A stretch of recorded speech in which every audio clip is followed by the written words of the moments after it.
This is a beginner-friendly slow video, so let's have fun. Hi, I'm Joanne, and today we're going to be working on this pattern. We're going to do the ironing board cover. I had purchased this fabric, and I figured, I do all kinds of things, including using patterns, and some people don't know how to use patterns, so I was going to just use my ironing board cover as a pattern. I went back and forth about it, but I figured this would be a good teaching moment, and I do like to teach, so here we go. When you use a pattern, if you already know how to do this, skip over it, fast forward. But if not, please stay until the end and put me on the YouTube algorithm, and liking and subscribing is always good too. Okay, advertisements out of the way. We're going to do E. This is how you read a pattern. Okay, we look on the one that we want to do, and fusible fleece. Well, you can do that or you can use something else. I've got something else. Now, we have to go to our pattern, and I did not have 60-inch fabric available to me in the color that I chose. Excuse me. So I'm hoping that this is going to go well still. If not, I can make it fit. There's ways that I can make things fit, okay? Now we're going to open up the pattern, and we're going to go to letter E. I circled the thing that I want to have my students circle, the letter that we want to do. And then we're going to go over here, and we're going to find letter E. Okay? And we have D, and we have E. Okay? Now, here's E. We're going to circle it. And this is the instructions for where you're going to lay it down in your fabric. This is supposed to tell us how to use and get the most out of our fabric. Sometimes I follow it, sometimes I don't. Now, when we get our fabric, some people wash their fabric. Sometimes I do, sometimes I don't. I did not in this case. Okay, so I'm going to put that aside. And if you were going to do a big thing, a big project, you would want to keep that handy so you can keep referring back to it. Now I'm going to go to my patterns, and I'm going to look for that letter E. And in the letter E, it says to use piece 18. And we see that it has numbers. Okay? Now, here we have a number 18. And this tells you, this is the ironing board cover, E. It says cut 1 on the fold of the fabric, and then cut 1 on the fleece. Instead of fleece, what I purchased was some foam. So what we'll do is open this up, and it's probably going to go off the canteen. This is your cutting line for the fabric, and this is your sewing line, so stay away from that, especially if you're new at this. Again, if you're not, you're probably, it's like learning how to read. If you already know how to read, that's great. Some people don't know how to read patterns. That's why I figured I'd make this easy ironing board cover, and you could make it along with me. When you get over here, this little arrow, whenever you have these arrows that are pointing to that line, and you have 2 of them, that means that's the fold. And that will make sense in a second. So let me cut this out. Okay, I have my big, long pattern here. This fabric, when you open it up, this is where they cut it at the fabric store. Okay, and we have a natural fold right here, because that's how it was on the bolt. And then we have this. This is called, let me just give you a couple of terms. This is called the selvage. This is the right side. This is the wrong side. So now you have some terms. With every new thing you learn, I think there's some terminology to go with it. it looks like you're going to waste a lot of fabric, but you really don't have much choice because you have to use this on the fold. You have to cut this on the fold. So here's your selvages, and you want to make your project look just like this picture. Putting my fold towards me because that's what it looks like on the picture. If all else fails, just look at the picture and keep making it look like the picture if you get lost. Because this, to me, of course, this is an easy project, but this is just a stepping stone for you to go and learn how to read patterns and learn how to use a pattern of something else that's more interesting to you. Have fun doing other projects once you learn the techniques. It's like cooking. Okay. Because I'm not going to cut that. You never cut on a fold. When you see these arrows pointing to the, you never cut. Never cut those. Just as you suspected, we're going to go and we're going to cut right next to that black line and cut out our ironing board cover.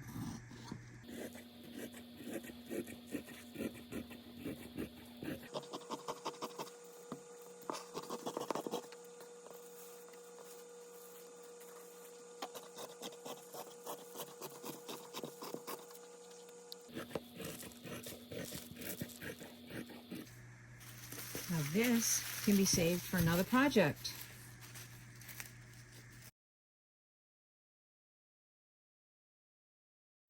Another project coming your way. I'm doing a quilted jacket using a sweatshirt. Okay, we don't have to put any markings on. Sometimes you have to do that, but not with this. Now I'll just fold this up and put this back in my envelope with all the other pattern pieces for another time. This is going to serve me well for another time. I'm going to take this ironing board cover fabric that we just cut out, and instead of trying to fold this and cut on the fold like we had to do for this, we're going to just open it up because it'll just be too much. Now, the pattern called for fusible fleece, but this is all that I could find, and it's not fusible, but I'm not going to worry about it because it'll be put together when I sew it. Okay, so I'll go now and I'll look at my pattern instructions, and I find them all the way over here, and we see ironing board cover E. So now it says to apply the fleece to the wrong side of the fabric, and then to mark the center back with the pin. Okay, so that's what we're going to do. I'm going to place this. I estimated how much I would need because the pattern called for a certain amount and a certain width, and they did not have that. So I am hoping that I estimated correctly. Is 1 yard. I did 1 5/8 is coming up short, and my head's going to be in the way, but I'm going to work around both. So what I will do is get this as smoothed out as I can. When you're sewing, this is what you do. You improvise. Especially if you're sewing for yourself, especially when you're learning. It's like cooking. I said that before. You know, you learn how to saute when you cook. You learn how to add, you learn that you have to add onions and garlic and saute them. And these kind of things become a base for all your cooking. With sewing, you learn little things along the way, and again, they become a base for your sewing. For example, you learn that if you can't get your hands on a 60-inch wide foam or fleece, then you use what you have. And here is an example of that. First, I was going to let it go because it's going to wrap around the edge of the ironing board and it's not going to make much of a difference. But why not let you see my messy basement, which is a work in progress, while you're learning, LOL. I took this foam and I made it like a puzzle piece and I made it fit. I cut off all the pieces and butted them up against each other and then decided that this would be a good teaching moment for you. Is this Fabri-Tac, which I have a love-hate relationship with. It works very well. You have to put it on thin, so you have to squirt it out and then just kind of rake it over the fabric and test it on your fabric because some fabrics doesn't take it well, and you don't want to ruin your fabric and your project when you're getting this far. I just smoosh it on there, and then this is my fusible fleece because I didn't have any available to me at the time, which we talked about earlier. This works out. You can do without it if you want to, but this makes it easier for this foam not to be flopping all around on me while I'm trying to do my pinning later on. Keeping this project easy, this is how I did it, using the Fabri-Tac. And it dries almost instantly. You have jagged edges here. You have to make sure when you're done with your Fabri-Tac to cover it up, otherwise it will volcano all over the place. Now have the foam on it. Yay! Directions for applying double fold bias tape and leave the ends open, forming a casing in which to insert elastic. Then cut one piece of elastic 55 inches long. Insert the elastic through opening in casing. Now I wanted to show you, I should have showed you in the beginning. Here's your ironing board. Second thing you do, first you see the yardage, then you see your notions. And then it tells you what to get, how much of it. And for this, you're going to look right in there, letter E. And then here tells you how much yardage. All right, so this is what I have. This is what I'm using. This is not quite 1 inch, but it'll work. You can make your own. That's another skill that you learn. But for this is what I had, the green. I like the green because I have the green and orange on other things anyways. That sewing machine cover thing. So with bias tape, it's cut on the bias, which means that it's got a little bit of give to it. And that's what you need. One side is got less fabric here. This goes to the edge. So this will be on the bottom and this will be on the top. This is our center fold. So we're gonna come out about 1 inch. And then we're gonna go under there, put that down, and we're gonna go right up to the crease and go like this. We're gonna be doing two things. We're gonna be making a casing to cover the edge, and then we're making the casing for the elastic to go through. So we're going to want to make sure that we catch the front, the top, and the bottom, which is pretty tricky when you're first starting out. I'll be honest, but it's good practice. And the key is using enough pins or clips. To avoid bunching and folds that you don't want when you get to the corner here, we have a little trick for that. You get your iron out, and I'm going to get a pad to put underneath of my project here because I don't want to iron on my table.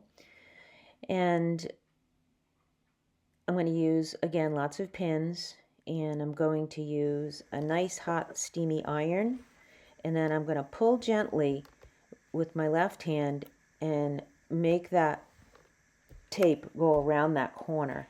And while I'm pulling, I'm doing pressing. So it's a little tricky. If you want your piece to be nice and flat, you really have to work with it, and it will go where you want it to go because it is cut on a bias, which means stretch. So stretch it out and then pin, pin, pin. And before you know it, you will be ready to sew.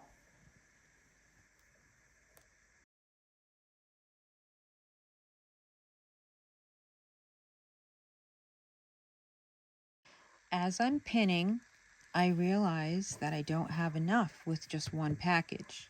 Thankfully, I had two on hand, so that's not a problem. We're just going to join them together. We might run into the elastic if we make too big of a seam. So we're just going to put right sides together, and then we're going to just sew a very skinny 1/8 of an inch to 1/4 of an inch just to join these two. Always reverse back stitch because it strengthens your stitching in the beginning and at the end. There we go. My stitch length up to about 2.75. You want to aim your needle, your stitching line about right here, about 1/8 of an inch, so that will catch the front and the back. And you never sew over your pins, you have to take them out.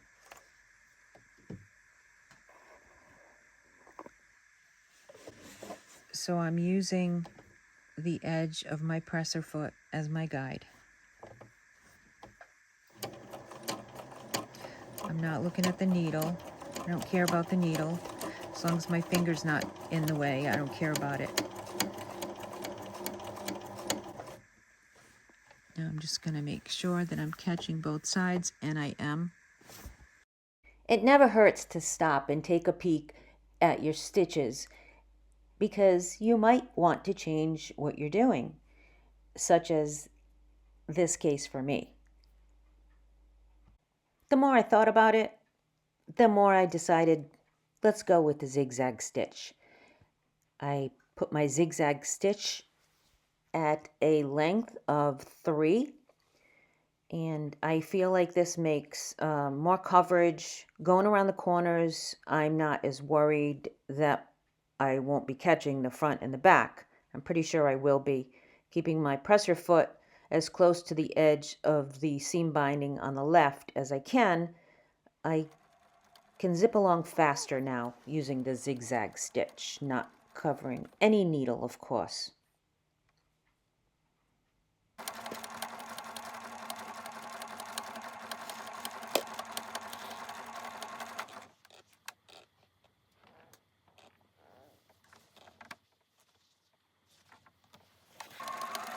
When you go around the curve, you're going to put your needle down, lift up your presser foot, and then move your project accordingly in order to flatten down that binding.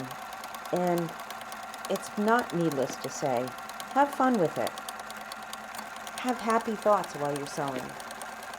I had a struggle. It's the anniversary of my daughter going to heaven. And I had to keep focusing on the positive and keep focusing on good thoughts. I listen to Joyce Meyer, and she always says you can think things on purpose. So I try to think good things on purpose. And when I wrote my book, Truth Be Told, A Mother's Raw Grief, I had that in mind as I was writing, thinking things on purpose and being thankful. And the sewing for me is therapy, and it's a way to keep myself thinking good things on purpose.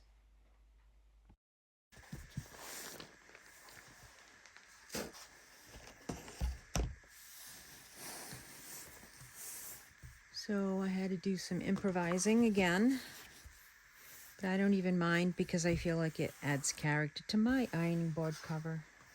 All I did was zigzag over that foam just to tack it down because it was not making me feel comfortable flopping all over the place. Now we have to get some elastic in here.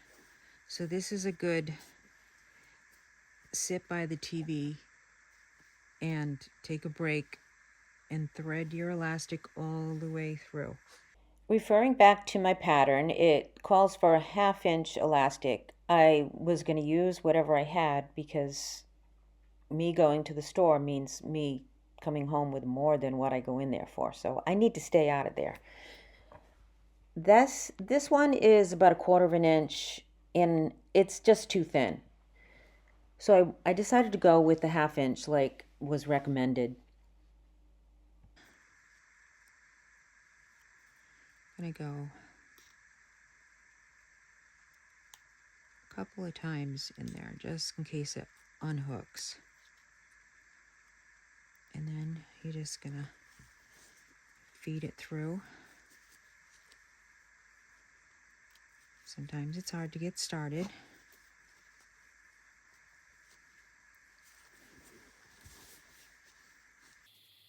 But don't give up because you will eventually get this part done. And as I kept filming to show you how difficult it really is. Now my husband did some filming for me.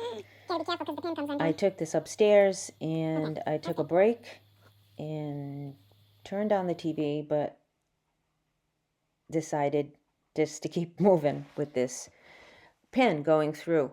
Now, the pin, you have to be careful because when you're pushing the pin through, sometimes the pin will open up on you, so be careful of that. But you know, it's really easy just to close it back up again. And as you're moving that elastic through, just be gentle when you're pushing it because you don't want to lose your start and have to start all over again and find your pin. So this is it. We're just about down the line.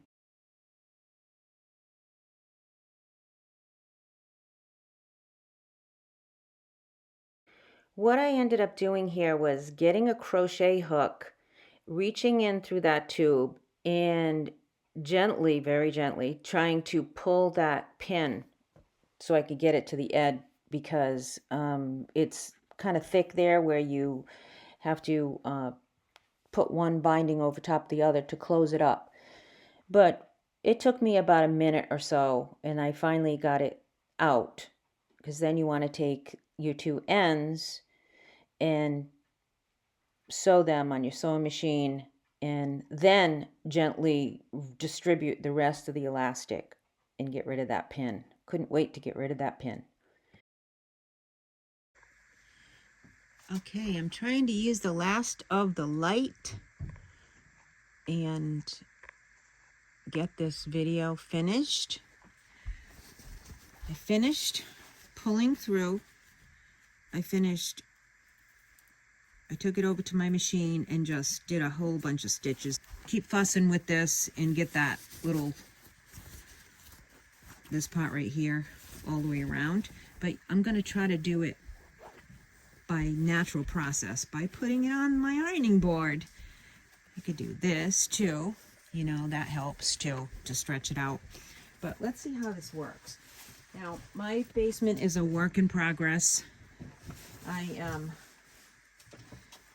trying to declutter and turn it into a really pretty, well, I don't know if it'll be pretty, but really well-functional, nice sewing room at some point. That's my goal. There you have it. Now I'm going to be working on this shirt and upcycling it and changing it into something pretty. So look for that video and thanks for watching. I'll see you in the next one.